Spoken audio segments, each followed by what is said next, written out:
Hey, what's up guys, Josh's Booster here and welcome back to another One Piece video. Second OP11 video, and of course out of the OP11 leaders I had to try the black one first, right? Which in this set is Koby. And I suppose this video we are going to find out whether he is indeed the hero of the Navy or not. No spoilers, just watch the video and we will see. As usual, I'll just go through my deck list here and then just go over the gameplay. The gameplay we have today is gonna be against Bello Betty, the new blue-yellow Nami deck, and then against Pluffy. So 2 meta decks and one like not so meta deck, but pretty cool to check out, see that deck in action as well. This list here I have cooked up myself pretty much. Actually, so I'm not even sure if this is like the optimal list or anything, but I really like it because it's like a bunch of 4-off, so it's very consistent at what it does.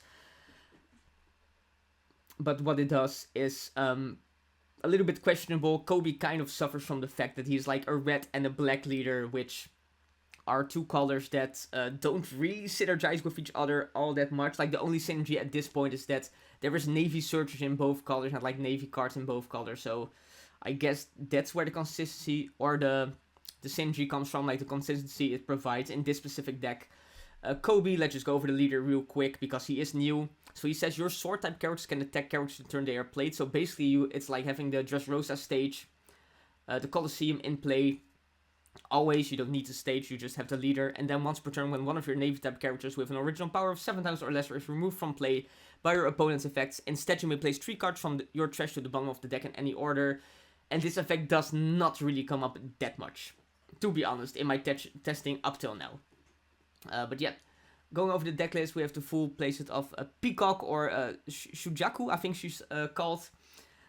Just look at the top 5 and the Navy card, and then starting from this set on, the searchers are having like, instead of having actual base power, this is a 0 power character. They have like additional effects, and Shujaku's effect is activate May. You may trash this character, give up to one of your characters plus 1000 power during this turn. So very good. I think I much rather have this than the 2000 base power, I think. Then the full place of Hibari. On play, give up to one of your opponent's characters minus 2000 power during this turn, and then when attacking, this character gains plus 1000 power. And then if your leader is Navy, you can also have it attack active characters during this turn, and this card kind of combos with Borsalino or Kuzan, as you're going to be seeing. Like, those are really your starter cards, and then following up you want to play like Hibari or Helmeppo, and then after that you just want to go like Koby, pretty much. Then we have Prince Groose. Just a 2k counter, but he says when attacking our opponent's characters with a power of 2000 or less cannot activate the blocker for the rest of this turn. And you might think, that's weird, why is it like when attacking, why is it not on play? You are going to see this card in action in the video. Then we have this vanilla 2k X-Drake, which I'm playing just because it has the sword trait. I'm on the full place of brand new. This Aramaki, another 2k. You may trash this character if your leader has a Navy type. Choose up to one of your characters with the Navy type. That character can attack active characters during this turn, then you can mill 2 cards. The Kuzan, on play you can mill 3, and then when attacking give one of your leaders or characters with Navy type the ability to attack active characters. Then Helmeppo, this is one of the best cards in the deck, I think. On play you may trash 1 card from your hand, you can draw a card and play up to one of your sword type characters with a cost of 8 or less from your trash other than Helmeppo. And then at the end of the turn that character is moved to the bottom deck. But the thing is, you can basically like cheat out this Koby on the 6th on turn, which sometimes you want to do, sometimes you don't.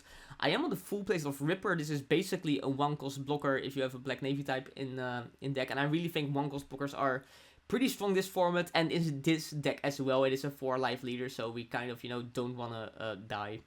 Then we have Koby, the boss monster of the deck. This card is pretty phenomenal. On play, up to one of your characters can attack one of your opponent's active characters this turn, including himself. He can target himself. And then when attacking, you can basically make your leader a 6k leader, which is very strong. Then I have this event. Just look at the top 3, add a Navy, mill the rest. And this card, Honesty Impact, give up to one of your opponent's characters minus 4000 during this turn. Then KO up to one of your opponent's characters with 6000 power or less. So essentially, this KO is a 10,000 power character. If you combine it with, no, actually no, we can't combine this with Hibari because we do not have 11 Don at our disposal. But I'm sure there's like combos you can play if you are playing this card. But I just wanted to have like some form of actual removal in the deck, because you're going to be seeing the removal in this deck is like a little bit weird. But yeah, I've been rambling a lot. Let's just dive right into the gameplay. So the first game is going to be against green purple Luffy, which I expect to still be one of the most popular decks going to the current format, or the OP11 format, I should say. I think I said Bello Betty in the intro portion of the video, but that was wrong. It's green purple Luffy, it's not Bello Betty. The other decks are correct. Let's just dive right into it. So my opponent won the Dairo, elected to go first. I think that's a little bit old. I would probably elect to go second, because the Koby deck is like significantly stronger when it's going second than it's going first, in my opinion. Even though like the going first curve is not horrible. This hand though is not the best. Can't really set up anything we want to. However, our late game is going to be pretty strong if we get there, because we do have the Helmeppo and the double Koby. Our opponent here, pretty solid start. Stage, double Searcher, picking up the secret Luffy, and I think some gem pudding, if I remember it correctly. So at this point I do actually draw some good cards. I draw like double Searcher here, like from live and from the top deck. And then I can also play down the Borsalino next turn, depending on what I get with Sujaku, I guess. Look at the top 5, and we don't really hit anything we want to be seeing here, so I just pick up like another 2k, swing with Koby into the leader, and then play out the Borsalino. So hopefully next turn we can, or not hopefully, like we for sure can, because we do have the Helmeppo, or potentially even the DS Drake that we can play out and do some shenanigans with, because you know, Borsalino not just a blocker, but it will allow our characters to attack active characters, so it will allow us to push into the Sanji Pudding and attempt to out it. So of course I'm not going to be blocking this attack, right, because we want to keep the Borsalino online for the next turn. Take it, I draw the Sengoku. So this was actually, and not in the decklist I just showed, I've been tinkering with the deck like a little bit. This was in the first draft, but I didn't really like it. It never really came up where I could play this card and wanted to play this card. So here, because I really want to out the Sanji Pudding, I decide to go for like the Helmeppo line into this Koby. And I think this is like a misplay, because Koby already gave himself the ability to attack into the Sanji Pudding, so I shouldn't have used the Borsalino, so that's like a little bit of a misplay. I think this was like one of the first games I was playing with this deck. But yeah, this Borsalino should definitely just be standing there, probably. But yeah, he did have the double 2k. I think there's like another misplay I did. I probably should have... No, I think it's fine actually. I don't think I could have made the Koby bigger, right? Because I already boosted the Koby with its own effect. Because yeah, our Koby is now the 6k, so I probably did. Or no, I think, right, that's it. I actually I didn't have enough cards in the trash to use the Koby effect, so I couldn't boost it. Right. And now I remember. But now I think I probably do. So I'm going to boost up the Koby. To actually swing into the Sanji Pudding here, which I think, again, is incorrect. I probably should swing into the other Sanji Pudding, because then it ends up not actually mattering. But I think it would have been better. So I swing into the Sanji Pudding 2 times. I can't actually out it, so now my opponent is stuck with 2 Sanji Puddings on the board, which is extremely problematic, because it essentially makes his leader effect free, which is very, very powerful.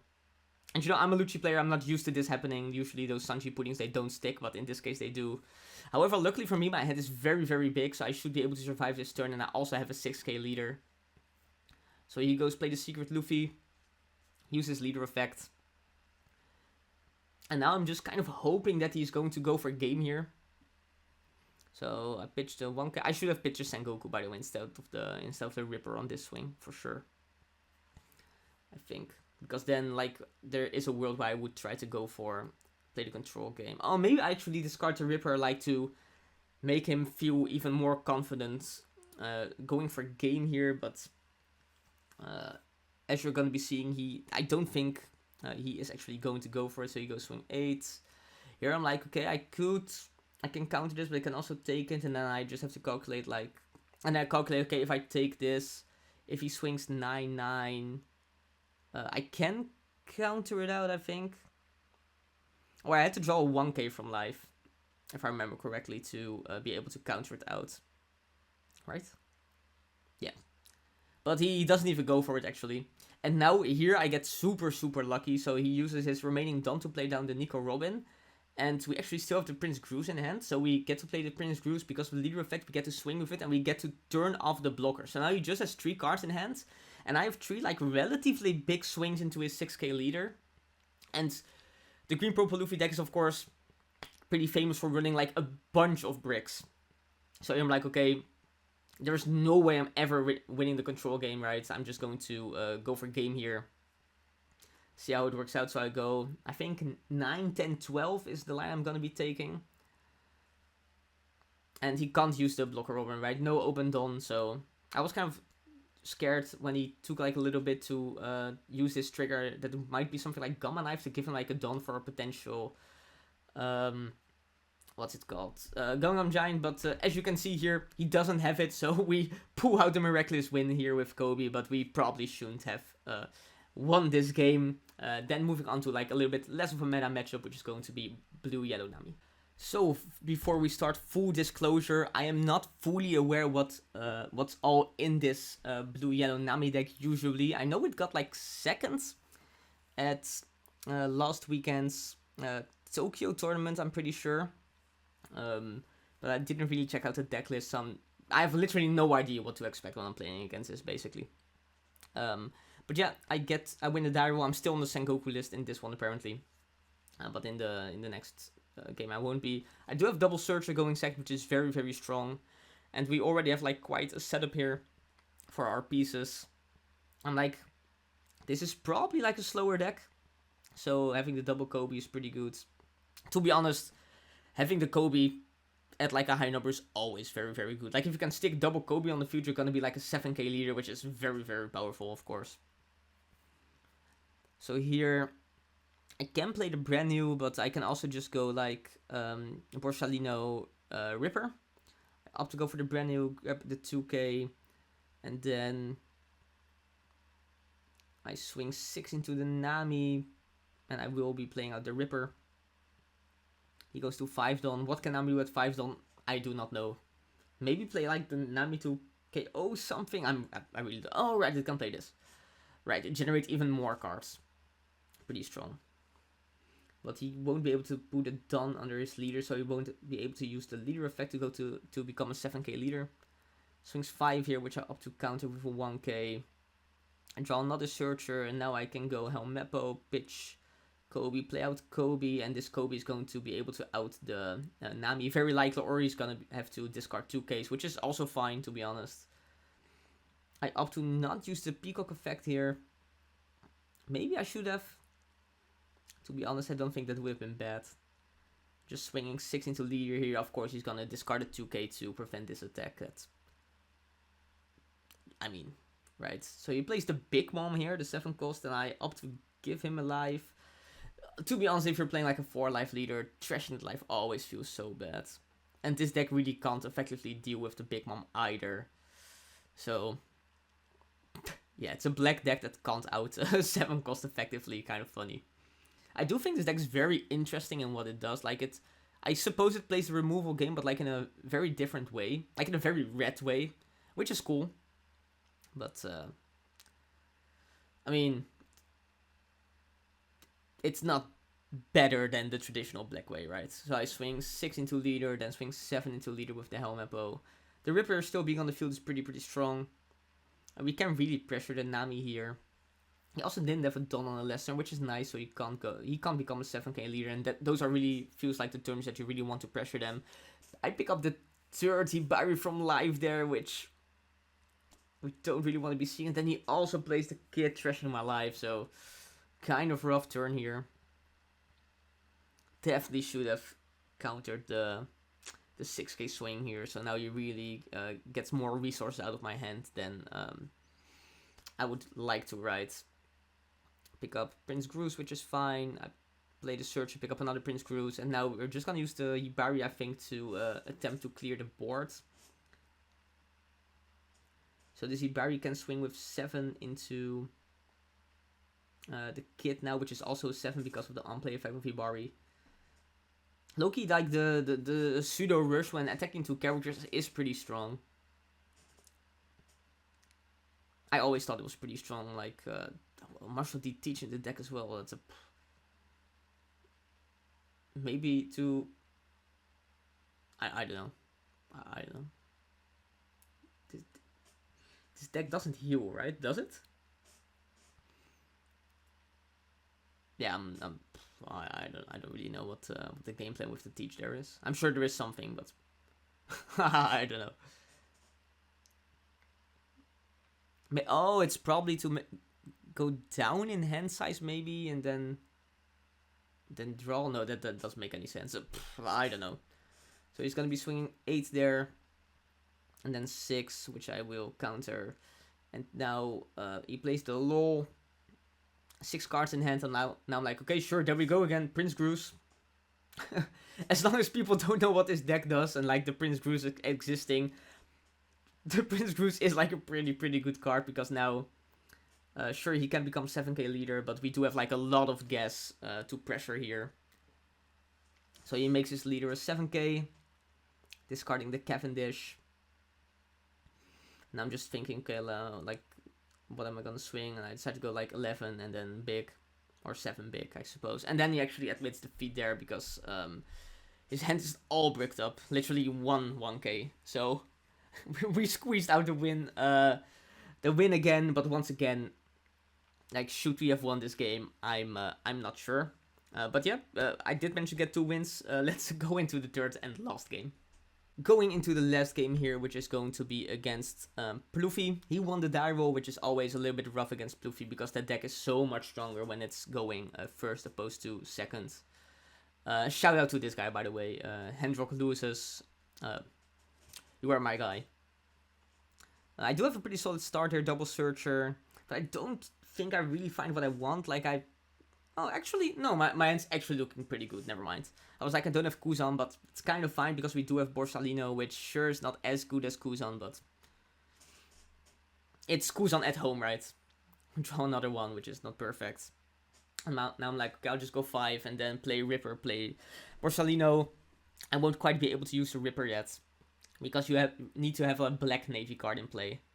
But we'll like get to that point at some point, right? So he plays another Zorojuro. Swing 7. I take both. I'm not sure if I should have done this in hindsight, to be honest. Probably should have guarded one of those. I'm like really thinking what I want. Do I want more surge? Do I want another 2k? I do up to go for the 2k, because I do have like Hibari in hand and already 2 Koby. So this is a pretty decent setup. So I go play Hibari. Swing into the Hibari, or not into the Hibari, but with Hibari into Zoro.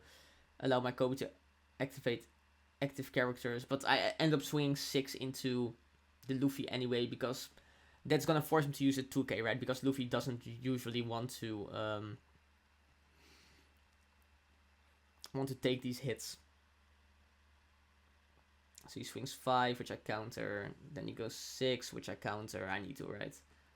Then he goes swing Luffy into the Hibari, and I do end up blocking this one, if I remember correctly. And then next turn the Ripper will finally be live, because we're going to be playing the Koby. It actually takes life to go up in Dawn, which I think is interesting. So I play the Koby, give the Koby the ability. It doesn't really matter, because he doesn't have any active characters anyway. We swing 9 into the Zoro, which he takes. Then I get to go 7 into leader. And then my leader can also activate active characters, but again, still not relevant. And now he goes 10 into my leader, which I could counter, but I opt to block. I do have another blocker in hand. And then like, hopefully he just goes like tiny swing with leader, play Big Mom or something like that. But no, he actually does have another Luffy, which is annoying. And I think in hindsight, I probably should have countered this one. Just 2k, 2k, 2k. But I don't. And then I should have just tried to push for game, which I probably wouldn't have gone through, but I do basically just lose the game on the spot here. And I just do like this Helmeppo play to boost my leader to being a 7k leader, which is cool, I suppose, but it's not really gonna help me against this board of double 10k, right? And I will be able to play out my Borsalino as well. Go to 7k leader, uses the giant. He actually playing Bali, which is interesting. Like, I'm not sure if that's good or not in this format. I go swing 8 into his leader. He takes it, and I think I should have swung 10 here with the helm apple and just pray that he doesn't have 3 2Ks. His hand is enormous, right? So he probably had it, but like, I remember this game, and there's honestly a chance that he might not have had enough counter in his hands to stop this line. So here I'm like, okay, I go block, and then hopefully he just swings with the leader, but I mean, he's not going to, right? He should have swung 5, but it wouldn't have like made a difference for the outcome of the game. So I just go 7 here, and then after that I'm just gonna be swinging big. But yeah, spoiler alert, there is going to be triple Gum Giant, so we don't get the attack in. But this is what makes me think that maybe when I swung 10 last turn, I actually could have connected the swing, and then you're just... it's funny, I can counter out of this 16k swing. This deck is pretty good at farming counter. And then he does have like a lot of counter in hand. Let's just skip to the... He did have like a lot of counter in hand, but he very well could have drawn it from the Gum Giant. Like, we'll never know, right? But maybe copium. So yeah, is Koby the Navy of the Marines? The Navy of the Marines. The hero of the Marines? Probably not. I do think it's like an extremely fun deck, and I will be experimenting with it a little bit more after this. Might do a follow-up video, who knows. But extremely fun deck. Probably not like a meta contender, but it could be depending on the format, right? Like, if Dofu was still the best deck, this could be a very, very good counter pick. But it isn't. So yeah, that's gonna be the video. As always, leave a like, comment what you think about my Koby deck, what you think about the Koby deck in general, what other decks you want me to see playing into the OP11 format. Subscribe, and if you do, I'll see you in the next one. Bye!